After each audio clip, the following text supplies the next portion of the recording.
Hello there, it's Mohammed Faheem.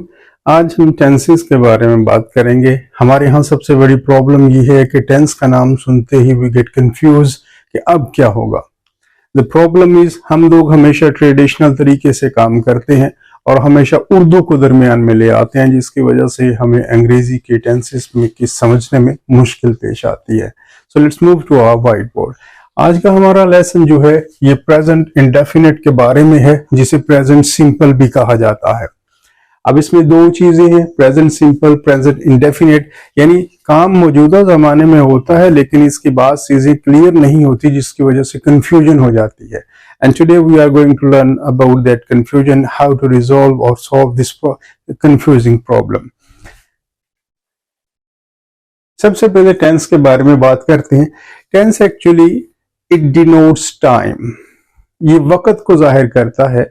And a certain action or verb that takes place on a certain time is actually called tense.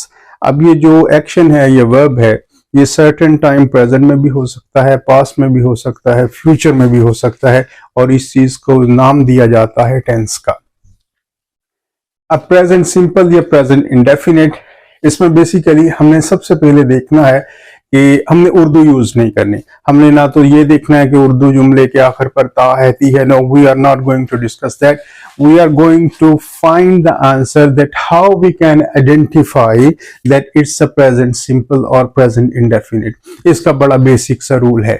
सबसे पहले हमने ये एक box बनाया identification के लिए। याद रखिए 4 या 5 चीजें हैं जिन पे अगर हम गौर करें तो हमें मालूम होगा कि ये प्रेजेंट सिंपल या प्रेजेंट इंडेफिनिट है। फॉर एग्जाम्पल, प्रेजेंट सिंपल में सबसे पहले डेली रूटीन के बारे में बात की जाती है। इसमें डेली जो है वो इंक्लूड होना जरूरी नहीं है। कोई भी चीज जो रूटीन में होती है that occurs again and again. अब इसमें रेगुलरिटी के बारे में बात होती है। अगेन मैं आपसे कहूंगा आखिर पर ता आती है नहीं देखना। We are trying to understand what present indefinite is और present simple is according to these rules. In these sentences, the sentences of present indefinite, we will find अगर किसी एक्शन में, किसी काम में रेगुलरिटी है, रिपीटेबिलिटी है, यानी वो काम बार बार होता है, उसमें रूटीन है, उसमें एक्सक्लेमेशन है, यानी कि जिसमें खुशी या गमी के आसार होते हैं जिन जुमलों में, और इसके अलावा जो ट्रुथ है, यानी किसी चीज में जो कि सच पर मबनी होती है, ये प्रेजेंट इंडेफिनिट है बेसिकली। अब इसमें किन चीजों पर हम फोकस करेंगे, ये है इसकी ब्रीफ सी डेफिनेशन। यानी जिस काम में जो है वो रूटीन है, जो काम रेगुलरिटी यानी बाकायदगी से होता है, जो रिपीट होता है एक्शन, जिसमें कंसिस्टेंसी होती है, जिसमें एक्सक्लेमेशन होती है, जिसमें ट्रुथ होती है। एग्जाम्पल के तौर पर, आई get up early in the morning, मैं सुबह सवेरे उठता हूँ। आई get up every day early in the morning, मैं रोजाना सुबह सवेरे उठता हूँ। This means I get up early in the morning. It's a repeatability of action, it's a regularity of action, and it's a routine of action. Similarly, I take my breakfast in the morning. मैं अपना नाश्ता सुबह में लेता हूँ। Again, ये routine है, और जो आपका एक्शन है यानी ईट खाना, वो एक्चुअली रेगुलरिटी को जाहिर करता है। ये रेगुलर यानी रोजाना सुबह को आप नाश्ता करते हैं, ये रिपीट हो रहा है काम। यानी you do breakfast Monday, Tuesday, Wednesday, Thursday and Friday, one after another day. So this is how you repeat an action. Similarly, truth भी है। Truth in that sense that you do breakfast every day in the morning, ये truth है, आम सी बात है। So इन 5 चीजों पर अगर आप फोकस करेंगे, then it will be really easy for you to identify that this sentence is from present indefinite, and you can form your own dialogue as well. आप अपनी रूटीन के बारे में बात कर सकते हैं डायलॉग बना के। अच्छा, अब इसको करना कैसे है? बड़ा सिंपल तरीका है इसमें। सबसे पहले अगर आप इस साइड पे आएंगे, टाइप्स ऑफ सेंटेंसेस, ऑब्वियसली कोई भी सेंटेंस है, कोई भी टेंस हो, कोई भी जमाना हो, कोई भी वक्त हो, उसमें मुख्तलिफ किस्म के जो है वो वक्त, उस औकात होते हैं। जैसे कि प्रेजेंट में कोई काम हो सकता है, पास्ट में काम हो सकता है, फ्यूचर में काम हो सकता है।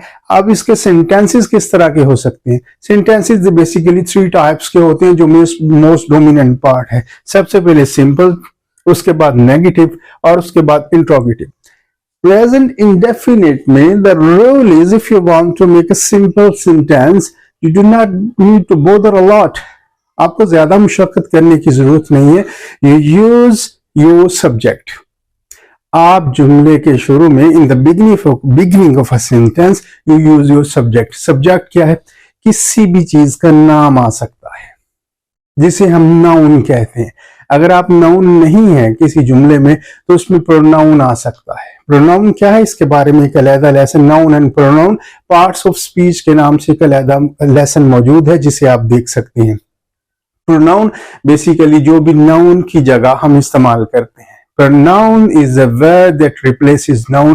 इसमें he, she, it, I, we, you, they इस तरह के अल्फाज हैं।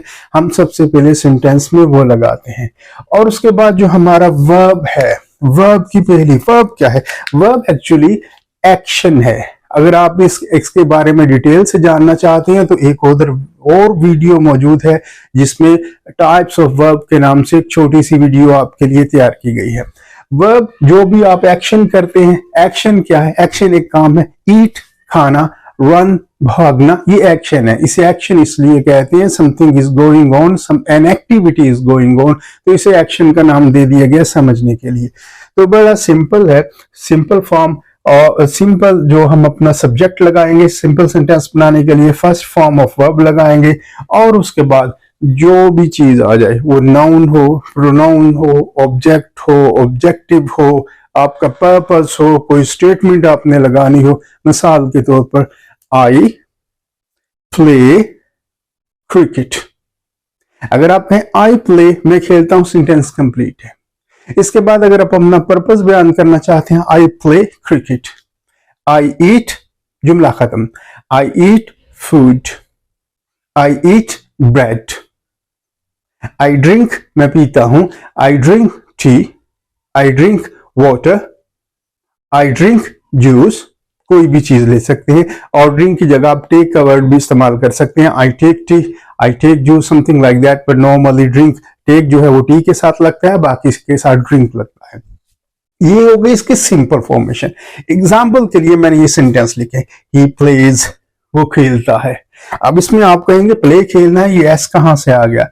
बेसिकली जब आप थर्ड पर्सन यूज करते हैं या किसी का नाम यूज करते हैं, ही की जगह फॉर एग्जाम्पल आप लगा देते हैं मोहम्मद प्लेस, मोहम्मद खेलता है। सैरा प्लेस, सैरा खेलती है। क्लेयर प्लेस, क्लेयर खेलती है। तो इसमें जो भी सिंगुलर नाउन होगा, third person singular noun, singular एक तो किसी का नाम आ जाए, किसी भी शख्सियत का, वो जानदार हो, इंसानों में से हो या जानवरों में से हो। थर्ड पर्सन जैसे कि ही, शी, इट या दिस, इस तरह जो है इनके साथ जो भी आप फर्स्ट फॉर्म लगाएंगे उसमें वर्ब के साथ यानी एक्शन के साथ आप एस या ई एस का इजाफा करेंगे। ये एस और ई एस की एक्सरसाइज जो है इसी लेसन के बिल्कुल आखिर पर होगी, आपको समझने में आसानी होगी कि कैसे हम एस ई एस का इजाफा कर सकते हैं। याद रखिए, we are talking about the simple sentence. So he plays, she thinks, sentence खत्म है। लेकिन आगे हमने लगा दिया गुड, शी थिंक्स गुड, वो अच्छा सोचती है। आई आर्ग्यू विद यू, मैं आपसे झगड़ता हूं या आपसे बहस करता हूं। You go for a walk daily. अब देखिए यहाँ पे जो है गो के साथ ना तो कोई एस आया ना ई एस आया। सिमिलरली जहां मैंने आई यूज किया यहाँ भी एस ई एस नहीं आया, बिकॉज आई हैव एक्सप्लेन्ड कि आपने सिर्फ थर्ड पर्सन या कुछ सिंगुलर नाम हो उनके साथ एस ई एस लगाना है, बाकी के साथ नहीं लगेगा। सो आई वी के साथ, यू के साथ या जो भी प्लूरल आपका प्रोनाउन हो या नाउन हो उनके साथ जो है वो एस ई एस नहीं लगेगा। You go for a walk daily. अब इसमें देखिए ये रूटीन के बारे में बात कर रहा है। सो this is how you make simple sentence. अगर आप नेगेटिव सेंटेंस बनाना चाहते हैं दैट्स आल्सो सिंपल, कोई खास तब्दीली नहीं है सिवाय आपका जो हेल्पिंग वर्ब लगेगा उसमें। अब क्या है, सबसे पहले आप सब्जेक्ट लगाएंगे, उसके बाद डू नॉट या डज नॉट लगाएंगे और उसके बाद फर्स्ट फॉर्म ऑफ वर्ब लगेगी। याद रखिए इसमें नेगेटिव सेंटेंसेस में एस ई एस का इजाफा नहीं होगा, क्योंकि इसमें बेसिकली आप डज जो है वो ऑलरेडी उनके साथ आएगा जो थर्ड पर्सन है, और उसके बाद जो भी आपका नाउन प्रोनाउन होता है। अब इसमें डू किसके साथ लगेगा, डज किसके साथ लगेगा, इट्स रियली सिंपल। जो भी आपके फर्स्ट पर्सन या सेकंड। फर्स्ट पर्सन क्या आई, जब भी आप अपने बारे में बात करते हैं तो इसमें आप जब खुद अपने बारे में बात कर रहे होते हैं, it means you are first person. Second person, जो शख्स थोड़ा सा फासले पर हो या फासले पर ना हो, जो दूसरी तरफ हो, जैसा कि यू पूरी इंग्लिश में एक ही सेकंड पर्सन है। थर्ड पर्सन, जो बंदा वहां मौजूद ना हो, दूर हो, कहीं भी हो, थर्ड पर्सन, जैसा कि ही, शी, इट, या किसी का नाम आप पुकार सकते हैं, असलम, स्टीव, एटकिंसन, इस तरह का नाम जो वहां पे मौजूद नहीं है, थर्ड पर्सन है, इनके साथ आप डज लगाएंगे। यानी फर्स्ट और सेकंड पर्सन के साथ, या जो प्लूरल हैं थर्ड पर्सन का प्लूरल, उनके साथ डू लगेगा। जो सिंगुलर हैं थर्ड पर्सन में जो नाम वगैरह आता है, उनके साथ डज लगेगा। अब एग्जाम्पल क्या है, शी के साथ डज लगेगा because she is the third person. She does not like food. अब लाइक बेसिकली ये हमारा डज जो है ऑक्सिलरी वर्ब है, ये सपोर्टिंग वर्ब है, और ये हमारा लाइक जो है मेन वर्ब है, यानी वो पसंद नहीं करती फूड। ये बेसिकली नाउन है, किसी भी चीज का नाम। यहाँ पे मैंने आपको बताया, आपका नाउन आ जाए, प्रोनाउन आ जाए, ऑब्जेक्ट आ जाए, ऑब्जेक्टिव आ जाए, पर्पस आ जाए, जो भी स्टेटमेंट आप लगाना चाहते हैं अकॉर्डिंग टू द सेंटेंस वो लगेगी। And then we have he doesn't, he के साथ भी है ओबे मी, वो मेरी इताअत नहीं करता, ही डजंट ओबे मी, ही डजंट फॉलो मी, जो भी आप सेंटेंस चेंज करना चाहें। You don't argue, you don't quarrel with me, अब यू के साथ डोंट लगा है, डू नॉट लगा है, यानी सिर्फ डू लगा है। इसी तरह वी डू, वी के साथ भी डू है। अगर आप दे लगाते हैं यहाँ पे तो दे के साथ भी डू लगेगा। We do not go out, हम बाहर नहीं जाते। So this is how you make sentences negative by adding not after do and does. अब इसकी आखिरी किस्म है जो इंट्रोगेटिव कहलाती है, यानी सवालिया कहलाती है, किसी भी जुमले को सवालिया बनाने के लिए। अब उसमें बड़ा सिंपल है, यही डू और डज जो है ये आप सब्जेक्ट से पहले यानी जुमले के शुरू में लगा देते हैं। Then you use subject and then the first form, and वही आपका जो एक्शन है, नाउन, प्रोनाउन, जो भी आपका ऑब्जेक्टिव है वो आखिर पर आएगा। मिसाल के तौर पर, do you get up early in the morning, क्या आप सुबह सवेरे उठते हो? इसमें देखिए डू हमने शुरू में लगाया। अब हमें कैसे पता चलेगा कि डू लगाना ये डज? ये बेसिकली अगेन जो भी आपका सब्जेक्ट हो, फर्स्ट पर्सन है, सेकंड पर्सन है, थर्ड पर्सन है, उसी के हिसाब से लगेगा। और उसके बाद हम अपनी फॉर्म यूज करेंगे, फॉर्म ऑफ वर्ब, जो कि एक्शन वर्ड है। अब इसमें एक और चीज है, हम इस डेफिनेशन को अगर देखें, ये जो हमारी डेफिनेशन है, बेसिकली आप अगर मालूम करना चाहते हैं टोटल उर्दू को इग्नोर करते हुए कि ये कैसे है, तो बेसिकली जो रूटीन वर्क है, जो रेगुलरिटी ऑफ एक्शन है, any action that repeats again and again, and if there is a consistency in any action, and if there is an exclamation, so if there is a truth, so then we use this present definite or present simple. अगर आप देखें do you get up early in the morning, अब इसमें अगर आपने इसका जवाब देना हो तो वो सिंपल सेंटेंस में आएगा yes, आपने वैसे लगा दिया, आज का सब्जेक्ट लगा I get up early in the morning. इस तरह आप डायलॉग कंस्ट्रक्ट कर सकते हैं। इसी लेक्चर में आखिर पर एक एक्सरसाइज होगी, प्रिंटेड एक्सरसाइज, मैं तस्वीर लोड करूंगा, आप उसकी प्रैक्टिस कर सकते हैं। And do we need to go to school, क्या हमें स्कूल जाने की जरूरत है? Does she help you? अब देखिए यहाँ पे हमने एस या ईएस का इजाफा नहीं किया हेल्प के साथ, क्यों? बेसिकली शुरू में डज लगा है, तो जिस जुमले में डज आ जाएगा हम सिंगुलर के साथ एस ईएस का इजाफा नहीं करेंगे। So these are the 3 forms of sentences, but there is another one. Which one? WH words. WH words यानी ऐसे अल्फाज जो कि WH से शुरू होते हैं। याद रखिए इन्हें रिलेटिव प्रोनाउन भी कहा जाता है, और इसके बारे में एक लेसन अलहदा से मौजूद है, small video. So WH words का मतलब है what, how, who, when, where and why. अगर इस तरह के अल्फाज आ जाएं किसी जुमले में, मतलब के कौन, क्या, क्यों, कहां, कैसे, ये हमारी उर्दू है। तो बेसिकली ये इनकी ट्रांसलेशन है। हम इन्हें डू और डज से भी पहले इस्तेमाल करेंगे। We are going to put these WH words in the beginning of a sentence, and then we will be putting do and does, and then first form of verb, and then noun, pronoun, whatever comes. For example, who do you want to go with, आप किसके साथ जाना चाहते हैं? Where do you come from, आप कहां से आए हैं? So this is how you use WH words. अब इसमें एक और चीज है जिसे आप नोट करना चाहें, वो ये है कि ये फ्यूचर के लिए भी इस्तेमाल होता है। आप देखिए प्रेजेंट के लिए भी, फ्यूचर के लिए भी। प्रेजेंट इंडेफिनिट फ्यूचर के लिए भी इस्तेमाल होता है, but in a limited sense. कैसे? उसमें टाइम मेंशन होता है। मिसाल के तौर पर the train leaves eight 9 AM, यानी ट्रेन सुबह 9 बजे स्टेशन से जाती है। सो बेसिकली इसका मतलब है अभी 9 नहीं बजे, हम 9 बजे से पहले की बात कर रहे हैं। In that sense the train leaves, देखिए ये प्रेजेंट डेफिनेट है, सिंपल सेंटेंस है। लीव के साथ, चूंकि ट्रेन एक सिंगुलर है, सिंगल के साथ मैंने आपको बताया था SEIS लगाएंगे, और उसके बाद टाइम मेंशन है। So anything that is going to happen after a little while or at a certain time, then we can use present simple or present indefinite as a future activity. हम इसे future activity को denote करने के लिए, point out करने के लिए या हाईलाइट करने के लिए इस्तेमाल कर सकते हैं। The train leaves eight 9। Again आप ये कह सकते हैं ही गेट्स हिज बस एट 10, यानी वो 10 बजे उसे अपनी बस मिलती है। ये 10 बजे, इसका मतलब है कि वो 10 बजे जाएगा, वो अभी 10 नहीं बजे। इन दैट सेंस, इस किस्म की सेंस में हम इसे फ्यूचर के लिए फ्यूचर काउंट कर सकते हैं। Now we are going to look for some other parts. Now we have these rules. For example, if we want to add ES at the end of a verb, ये एक बात याद रखिए कि मैंने आपको बताया था कि जो भी थर्ड पर्सन है, वर्ब के साथ S का इजाफा होगा या S की ES का इजाफा होगा।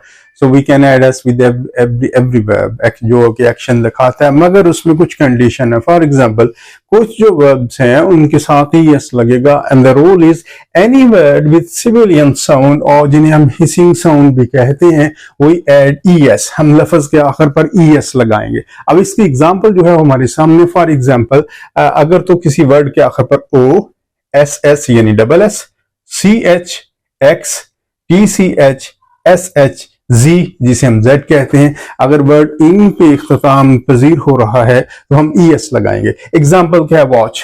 अब देखिए TCH आ गया, हम ES का इजाफा करेंगे, वॉचेस। गैस, डबल S है, हम गैसेस ES का इजाफा करेंगे। MIX मिक्स, देखिए X आ रहा है तो इसमें हम ES का इजाफा करेंगे, मिक्सेस। सिमिलरली, अब आपने देखा होगा कुछ वर्ब जो हैं वो जिनके आखिर पर Y होता है, वो जब उनका प्लूरल बनाते हैं इट चेंज इनटू IES, यानी Y को जो हम खत्म करके IES में चेंज करते हैं। रूल, अब रूल क्या है? The rule is that Y से पहले कॉन्सोनेंट हो। वॉल्स का तो हमें पता है कि 5 है, अगर Y से पहले कोई भी कॉन्सोनेंट है तो अगेन हम Y को चेंज कर देंगे IES में। मिसाल के तौर पर देखिए, Y से पहले D है, कॉन्सोनेंट है, तो अगेन STUD हम Y को काट के IES में चेंज कर देंगे। याद रखिए वोल्स, जिन्हें हम वोल्स भी कहते हैं, A, E, I, O, U 5 word हैं जो कि वोल्स हैं, बाकी सारे अल्फाबेट्स जो हैं दे आर कॉन्सोनेंट। सो हम Y को काट के IES में चेंज करेंगे। सिमिलरली पार्टी, PARTY, हम Y को काट के IES में चेंज करेंगे। क्यों? Y से पहले कॉन्सोनेंट है। अगेन फ्लाई, L जो है कॉन्सोनेंट है, हम Y को काट के IES में चेंज कर देंगे। So this is the rule to add ES and to change Y into IES। जी, इस चार्ट में 21 पिक्चर्स हैं जो कि आपकी डेली एक्टिविटी से रिलेटेड हैं, and you can use them to mention your daily routine. For instance, get up, I get up early in the morning, I take shower, I brush my teeth and floss my teeth, I shave, I get dressed.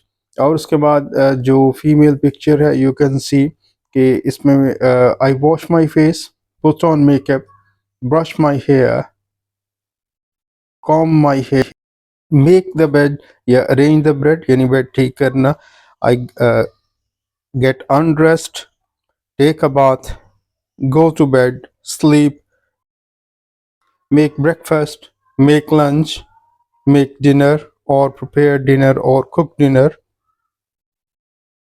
eat breakfast or have breakfast, eat lunch and eat dinner.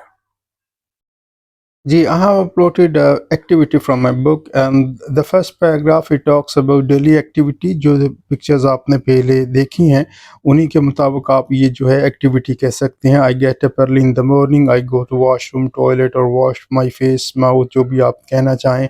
उसके बाद again अगर आप देखें तो exclamation की example दी गई है कि प्रेजेंट डेफिनेट को आप एक्सक्लेमेशन में कैसे यूज़ कर सकते हैं. Here comes the bus, there she goes, और फ्यूचर के इंडिकेशन के लिए तौर पर भी इस्तेमाल है.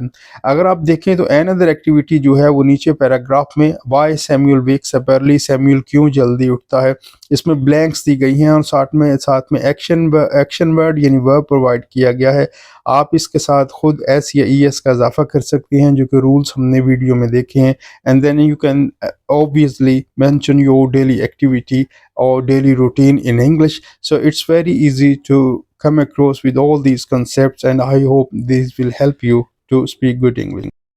And yes, this is another exercise जो हमने SES के इजाफे के बारे में पढ़ा है, and we can practice by using this exercise. इसमें मुख्तलिफ कॉलम्स हैं जो कि आपकी हेल्प करेंगे to identify where to put S or ES. I hope these activities will help you to understand the basic concept of present indefinite. And if you have any questions, you can leave your comments in this at the end of this very video. Thank you very much for joining me. Thank you. Bye.